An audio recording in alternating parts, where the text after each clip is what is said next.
In 1993, the company SNK released a game known as Fatal Fury Special, an update to the then recent Fatal Fury 2. One of the biggest additions to the game was a secret boss fight against Art of Fighting's protagonist, Ryo Sakazaki. This surprise guest would pave the way to the creation of one of SNK's biggest franchises yet.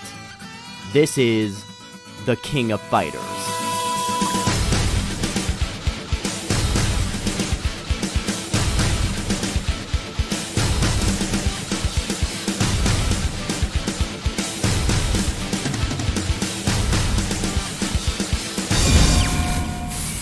The King of Fighters. And finally, welcome, my friends, to the finale of the live-action fighting game marathon. This was a trip, I'm not gonna lie. I had a lot of fun doing this. It had a bunch of high points, low points, Kazuya's revenge. But now I think it's time to close the book on this marathon with the main headline and the main reason I decided to make this marathon. So let's talk about the King of Fighters. Now, I'm not going to pretend that I'm a longtime super fan of this franchise. In fact, for the longest time, I was more knowledgeable about KOF's precursor series, Fatal Fury, because of characters like Terry Bogard, who is one of my favorite fighting game characters, if you couldn't tell. Geese Howard, yes, his name is Geese, who I consider one of the MVPs of video game villains. And of course, Mai. But after Terry's inclusion into Smash and the announcement of King of Fighters 15, I decided to dip my toes into the franchise, and well, I'm hooked. The King of Fighters is a 3v3 fighting game that features characters from different SNK franchises coming together to fight one another. In a sense, it's SNK's Smash Brothers before Smash was even a thing. You can kind of say that Smash Brothers is a King of Fighters clone, am I right? Am I right? Please validate me, I'm desperate. But yeah, King of Fighters is a big crossover game, ranging from series like Fatal Fury and Art of Fighting, to stuff like Psycho Soldier, Ikari Warriors, Samurai Showdown, Football Frenzy, just about every single SNK title you can think of that isn't Metal Slug. We're just never gonna get a playable Metal Slug character in a mainline KOF game, and no, Falcoon's 3D fanfic game does not count! But this series also throws in a lot of original fighters, along with overarching narratives that span the many games, with plots revolving around ancient gods, time travel, clones. Oh god, we're going full Kingdom Hearts. And of course, this is all tied together with a wide cast of unique fighters that will no doubt suit everyone's fancy. I mean, we got all the archetypes you need in this thing. We got buff men, we got sexy women, we got characters that will make you question yourself, we got anime characters, edgelords, people that are actually cool. From the faces to the freaks, we got them all. We even got Xanadu. I don't know who even likes this character, but if you're one of them, then you actively terrify me. And now we get to our main event, because I didn't choose this film because I really like the King of Fighters right now. It's because this film was the worst film of this marathon. Kazuya's revenge really set the bar to hell, didn't it? But anyway, let's finally end this live-action fighting game marathon as we take a look at the King of Fighters. So the film starts off with a bunch of company logos, with half of them clearly being owned by, Chinese corporations. Oh, this is a good sign of quality right here. Before we then cut to seeing a woman who is in the process of taking a very steamy shower. Oh, this is a good sign of quality right here. This is where we're introduced to one of our main protagonists, played by Maggie Q, who... You know what, I think I'm just gonna keep their identity a secret for now. I'll let you know later, but if you know, you know, and if not, well, prepare for a bombshell. So Maggie Q sees that her earpiece is flashing, and after putting it on, she's then teleported to... the fight dimension. I'm sorry, what? I think I glossed over that part of the game's story where all the tournaments took place in the Digiverse. But regardless, Maggie Q has been summoned to take on her first opponent, who turns out to be none other than Mr. Big, who in the games is a notorious crime boss who worked under Geese Howard, and was also the final boss of the first Art of Fighting. He was also African American. That be a white boy. So now the two fight, and the fight itself is, it's fine. But the sound mixing is bad. Remember that song you chose last time? You gonna hide back there all day? Boy, you really have a crush. Sorry, I do not think I can hear you properly in this Wendy's freezer. Please speak more loudly and fluently if you can, thank you. However, the match is then interrupted when a floating ball of snakes show up. Fuck no! I don't know about you guys, but I'd rather not join an interdimensional tournament if there's a chance that a floating ball of snakes is going to watch me get my ass kicked. No thank you. So, after seeing my new sleep paralysis demon, Maggie then takes the initiative and defeats Mr. Big by ramming him into a rail. She is then teleported back into her bathroom, which triggers the intro credits. And these credits are the type of credits that make you think this is gonna be a fun romp of a movie. I hope you love the crushing reality of what you're about to witness. Afterwards, we meet up with Maggie's boyfriend, Iori. We're really doing this, aren't we? Oh, and it turns out that Iori is a bit of a social butterfly who likes to bring his charm to the party because, yeah, when I think of a sociopathic loner who has a bad habit of trying to kill his own teammates, I think charming socialite. So anyway, we're now at a private art show, and it's here where we get a lot of plot going on. Starting with a group of government agents eavesdropping on the entire event, led by this guy, who just might be the biggest stick-up-the-ass killjoy in this entire film. Please tell me how I can be in the most technologically advanced country in the world and not get one decent surveillance camera. Scott, there's a cell in Gitmo with your name on it. Type in the password. So you used Chizuru's list to steal them from the fighters? Come on, we're CIA. It's called confiscate. God, I hope he's not important. We also find out that Mr. Big, yes, this Mr. Big, was actually a bellhop this entire time, meaning he is neither a crime boss nor black, just really hitting it out of the park with this adaptation, aren't we, film? And finally, we get to meet the curator of this exhibit, and the one running this entire dimensional tournament, Chizuru Kagura, who might just actually be the most faithful adaptation in this film. And by that I mean she doesn't do much in this film except spout out exposition about Orochi and stuff, makes mere clones of herself, and is really only useful when the other sacred treasures are together. Anyway, Chizuru's financial benefactor has decided to show off rare artifacts in the form of the 3 sacred treasures, which are actually real Japanese artifacts known as the Imperial Regalia of Japan. There's the Kusanagi sword, the Yasakani jewels, and the Yata mirror. Though they don't really show up much, they do play an actual role in the KOF franchise, so I'll give this film props for actually showing them off. But to be kind of a dick, if these are supposed to be the sacred treasures, the actual regalia of Japan, well then for one, they're actually breaking Japanese law because these are supposed to be the equivalent of the crown jewels, and are prohibited to be shown in public for religious reasons. And to be even more nitpicky, the recorded history of the Kusanagi sword shows that it's not a katana, because katanas themselves were created years before the conception of the Kusanagi sword, making this thing not the Kusanagi sword. Bet you didn't expect a Japanese fact in this video, and because I like it, I'm gonna share you another one, because I think it's fun. Let's see, in the spring, the Japanese like to hold a festival where they parade around a giant metal dick.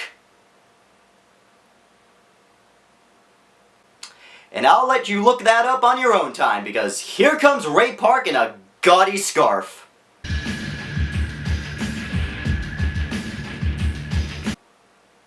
This is a weird world we live in. So yeah, Ray Park, Darth Maul himself, is in this film. And he's playing... How are you, Rugel? Wait, he's Rugel? No, he isn't. No, he fucking isn't. I mean, we're talking about Rugel, the giant, intimidating crime lord with the powers of God and an ego to match. He's essentially a Bond villain mixed with The Undertaker, and he's known to being one of the hardest and cheapest bosses in all of fighting games. And in this film, he's played by a European bloke who acts like a kid off of Ritalin, that also just fights with sticks more than his actual fists. By all means, that is not Rugel. That's fucking Billy Kane. So for the rest of this film, I'm just gonna call him Billy Kane. So Billy crashes the show, stabs Chizuru, and runs off with the treasures. And after easily evading the feds and Iori, Billy then uses the treasures in order to transport himself into the fight dimension. While this is happening, Chizuru is talking to Maggie while being wheeled away, and she tells Maggie that she needs to find a man named Saisu Kusanagi before Billy can use the power of Orochi, who turns out to be the ball of snakes and not a dude in dress pants, and start using said power in order to kill people in the tournament. And luckily for her, she actually does find Saisu in a mental hospital. Well, that's gonna be a problem. Oh, but don't worry, because it turns out that he actually has a son. And with that, we are introduced to our main protagonist, 20 minutes into the film, Kyo Kusanagi, who in the games is a Japanese delinquent that has fire powers. And in the film, yeah, that's a white guy. They try to play it off that he's half Japanese, but let's not kid ourselves. That's a white boy. And what makes things even more weird is that in flashbacks, we actually get to see Kyo as a kid, and he's Asian. So did he, like, change nationalities when he got older, or what? Whitewashing. Twitter's favorite. Also, because my friend pointed this out when we were watching this, he kinda looks like Goku from Dragon Ball Evolution. Just wanted to throw that out there. So Maggie Q is trying to explain everything that's going on to Kyo, and his response is a big old, yeah, that's cool, I'm kind of busy taking care of my mentally ill dad, so, can you kindly, fuck off? And then she does. But not before getting a text message from, wait, holy shit, Terry's in this? Oh boy, Terry Bogard's in this film? Oh man, you might actually win some brownie points, movie, because you can't fuck up Terry Bogard. He's Terry Bogard. He's the coolest dude. You can't fuck up someone as cool as Terry, right? Right? Right?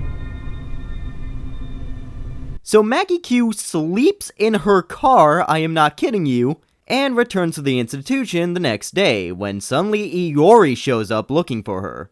So she brings him along in hopes that he might be able to help in this situation. I'll kill you!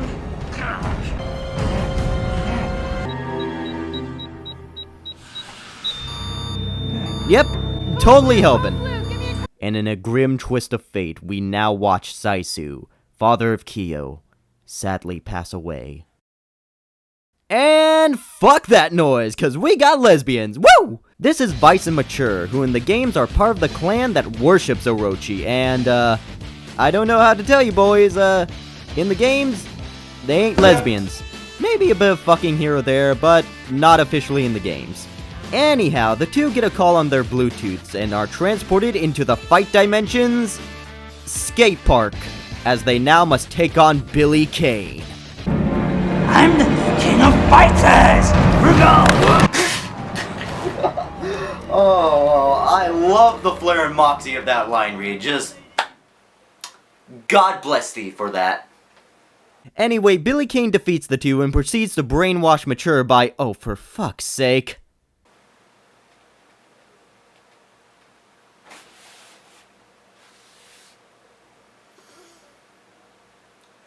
Why does every film in this marathon have just moments of sexual assault? Except for the film that had the scantily clad women fighting? Am I in Bizarro World right now? So now under threat, Vice returns to the real world to convince everyone to join the deadly tournament. And it's here where we actually get some cameos like Dulong, Chang, Ramon, and Shermie, the latter of which is actually one of Orochi's highest ranking members. So I don't think you need to convince her to be on board with Team Orochi. But then again, you're also part of Team Orochi, so what the fuck? But after she does so, she returns to the fight dimension to, oh dearest god, this is not what fighting games are about, people. I swear on my mum. We then cut to Chizuru in the hospital discussing about the fight dimensions with this guy on her obvious Alienware laptop promotion, when suddenly Agent Stick-Up-the-Ass decides to waltz in and starts demanding answers. Terry Bogard, CIA. Chotto mate.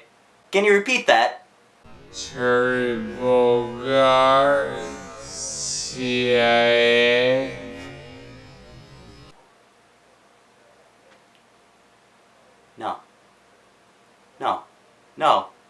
No, it can't be true. No! Okay, so let's talk about the issues. So if you've seen my Tekken 1 review, you know what I'm going to be talking about, and oh boy, this adaptation is far worse than Tekken.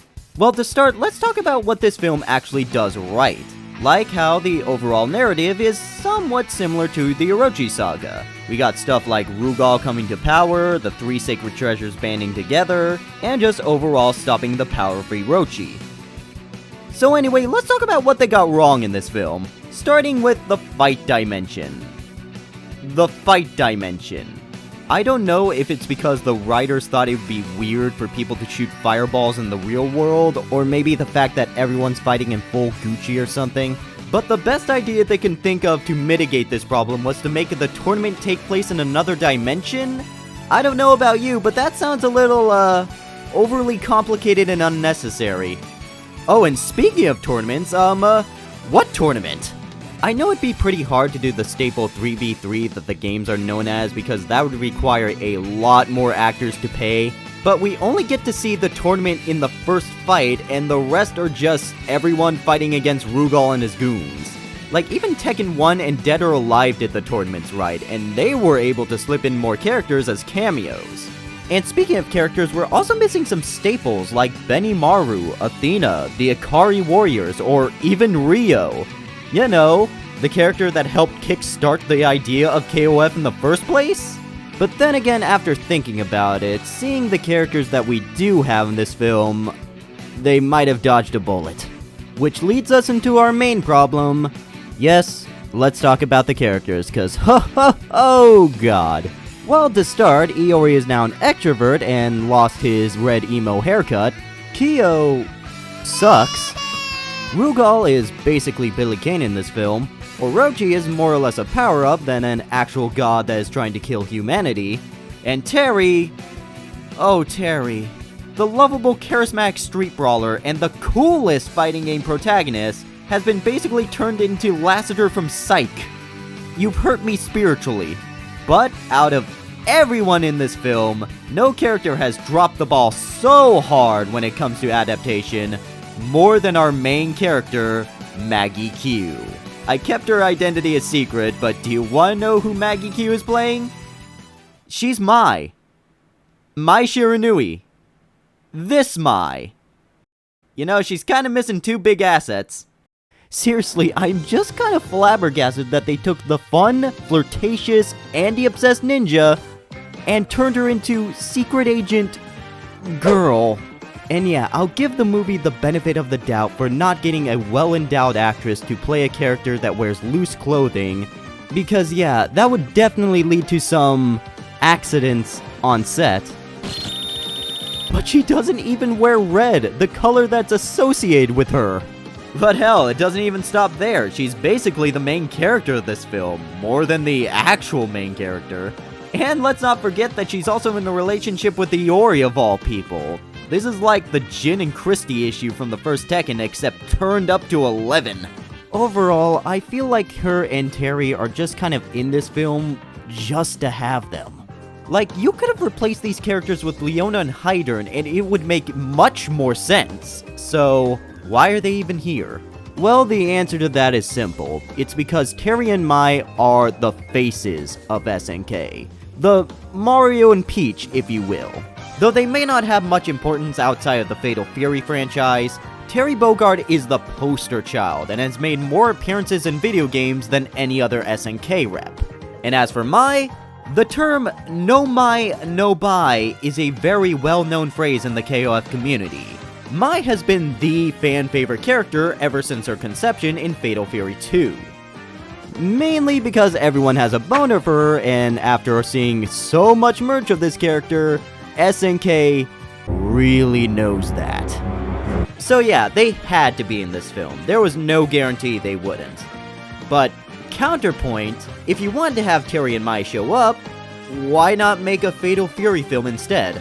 It'd probably be easier to make something as small as Fatal Fury. You can keep Ray Park and actually have him play as Billy Kane, and you can get someone like, I don't know, Dolph Lundgren to play Geese Howard. I don't think he was doing anything in the 2010s. Would it work out? Probably not. But as of now, we get what we get, and what we got is this film. Wow. That was a long spiel I went through. Kind of forgot what's happening in the film right now. Oh yeah, now I remember what's happening in this film. Nothing. Nothing is happening in this film right now. Yeah, no, I'm not kidding. The film grinds to a crawl for the next third of the runtime. It's just people talking to each other in a hotel room and throwing out exposition left and right. So I'm just going to condense this part. So TLDR, Iori hates Kyo because he's a half-breed of the Kusanagi, which I didn't think Iori cared enough about the culture just to have an excuse to hate Kyo. Then Mai fights Kyo, in which she breaks his arm, and then later flirts with him, which means that she's cheating on Iori, because sure, why not? When I think of Mai Shiranui, I think disloyal. Then we get Terry Bogard yelling at people about how this whole dimensional thing is total baloney, and every time he shows up on screen I die a little. And just a whole lot of standing about and talking in a hotel room. Just in a hotel room for some reason. All of this culminates in Iori going into the fight dimension to fight Billy, who is sporting a very Alex DeLarge from Clockwork Orange design. The Corova Milk Bar sold Milk Plus Velicet, or Synthemesque, or Drencrum. This would sharpen you up and make you ready for a bit of the old ultra-violence. But instead of actually fighting Billy, he fights Vice and Mature. And in some point in the fight, he enters the Riot of the Blood mode, even though they don't really say it's the Riot of the Blood, but it's the Riot of the Blood. But before he can actually murder the two girls, which would be in line with the games, he exits back to the real world. We then get a scene where Iori pressures Kyo to enter the fight dimension, and once he does so, he immediately gets his ass handed to him, because Kyo kind of sucks in this film. Like, he's only fought 2 times as of now, and each time he gets absolutely wrecked. And I'm just gonna say it now, he doesn't get better. Yes, nothing screams martial arts protagonist than being the deadweight. No wonder this guy was late 20 minutes into the film. Probably got beaten up by grandma. So after eating shit, we cut to Kyo visiting his dad's grave in order to sulk. And then Mai decides to show up, where we get a conversation that goes kind of like, I just suck, but maybe you don't suck, but I do, but what if you didn't? Holy shit, maybe I don't suck.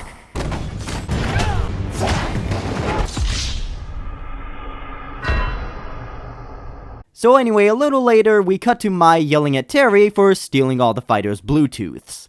So you used Chizuru's list to steal them from the fighters? Come on, we're CIA. It's called confiscate.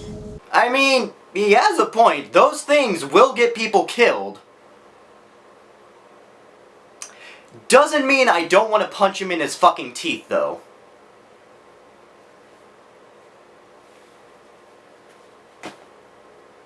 I never thought I'd have to say that to Terry Bogard. So now Terry is confident that they were able to stop Billy's reign of terror. Until Chizuru shows up to go, Wrong! Because it turns out that Billy is trying to fuse the dimensions together. Which means he's able to teleport into our world and take whoever he wants. And then right on cue, Billy decides to teleport in and take away Mai. This causes the rest to follow suit into the fight dimension. And now this is where our final battle begins. Where we get to see Kyo in his classic outfit, Terry in a dollar store cosplay, and Billy's dressed like he's a member of Organization 13. Well anyhow, everyone decides to split up, leading to Kyo to fight Billy. in which now Billy is sporting his Geese Howard cosplay and is fighting with baseballs, while at the same time Terry and Mai must fight Vice and Mature, along with a bunch of homeless people.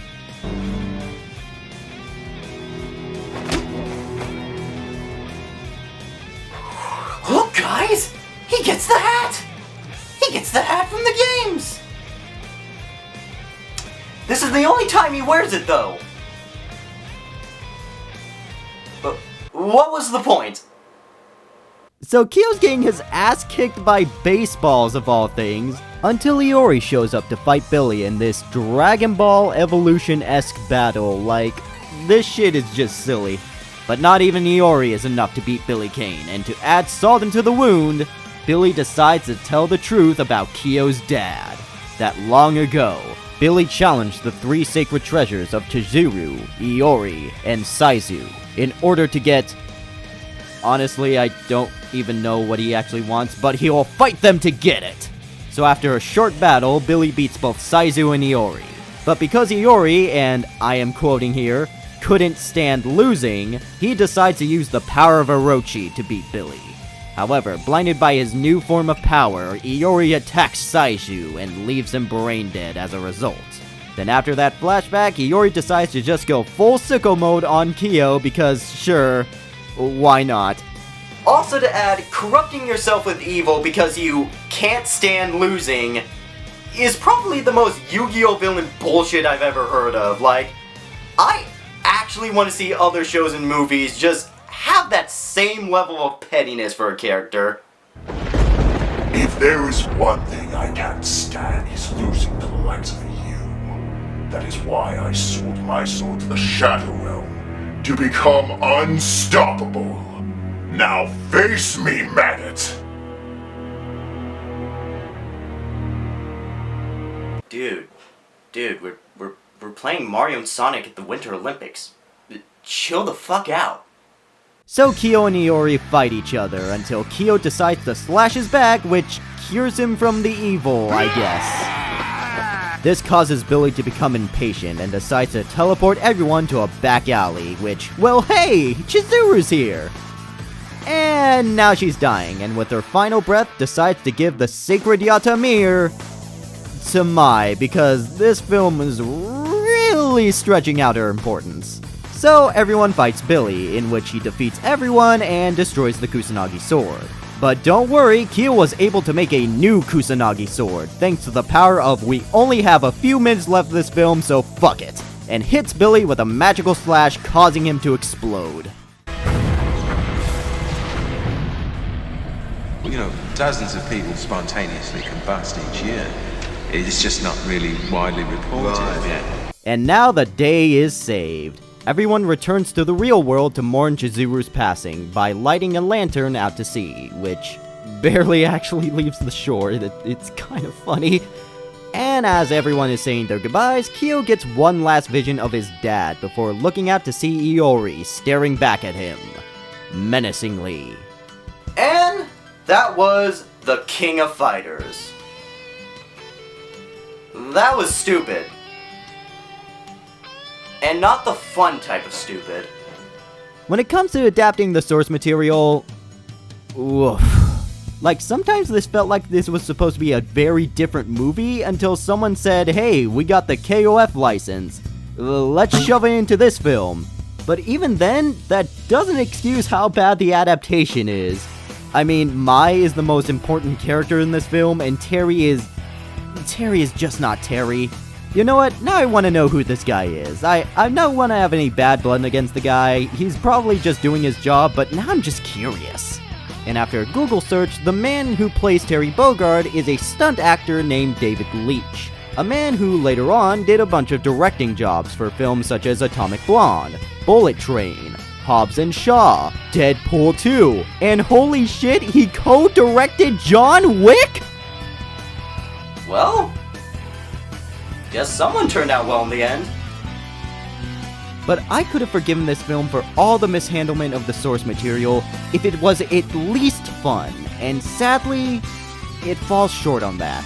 There was just a lot of bland and dull moments, and with the exception of Ray Park jumping around like he's a cartoon rabbit, everyone in this film was just a degree of boring that made it hard to be interested in anything but the bumblings of the adaptation.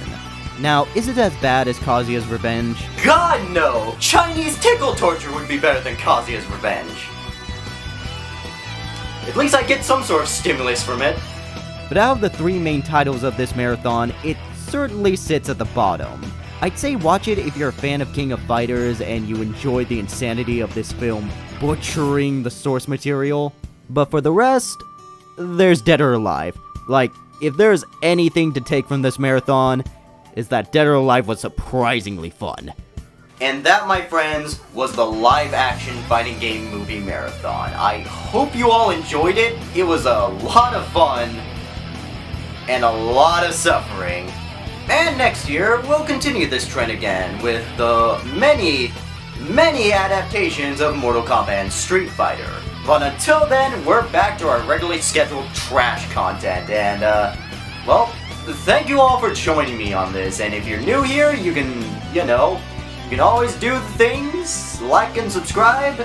If you really like to see my stuff and want to see more in the future, it really does help out the channel. Or you don't have to. It's your call.